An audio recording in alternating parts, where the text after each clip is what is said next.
Perkenalkan, nama saya Vela Fernanda Karisma dengan NIM 878200364. Video ini untuk memenuhi tugas mata kuliah praktikum IPA di SD pada modul 7 tentang optik KP2 cermin cembung dan cermin cekung.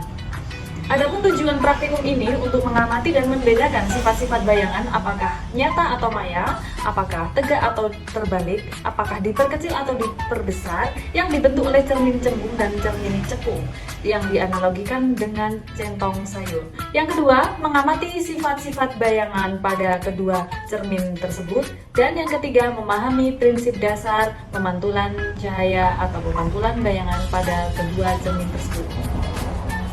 Pada praktikum kali ini, alat dan bahan yang perlu dipersiapkan adalah layar, lilin, dan centang sayur sebagai cermin cembung dan cermin cekungnya. Pada pengamatan cermin cekung, bagian dalam sendok ini berfungsi sebagai analogi cermin cekung. Pengamatan menunjukkan bahwa sifat bayangan yang terbentuk oleh cermin cekung sangat bergantung pada posisi objek yang relatif terhadap cermin.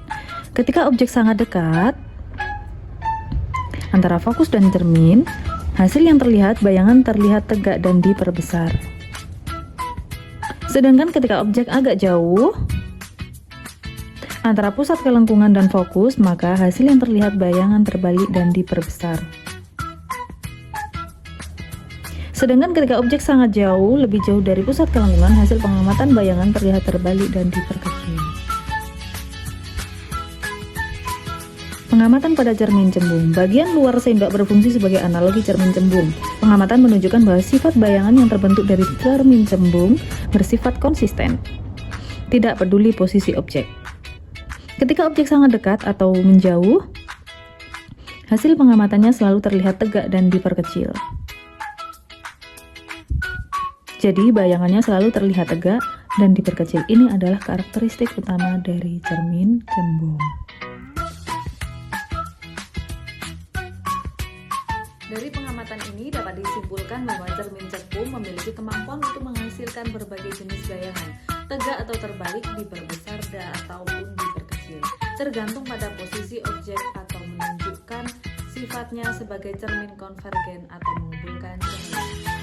Selain itu, dari praktikum ini kita dapat mengamati dan memahami perbedaan mendasar dalam pembentukan bayangan antara cermin cekung dan cermin cembung. Cermin cekung menunjukkan variasi sifat bayangan yang selalu menghasilkan bayangan maya, tegak, dan diperkecil. Pengamatan ini memperkuat pemahaman terhadap prinsip-prinsip dasar optika geometri terkait pemantulan cahaya pada cermin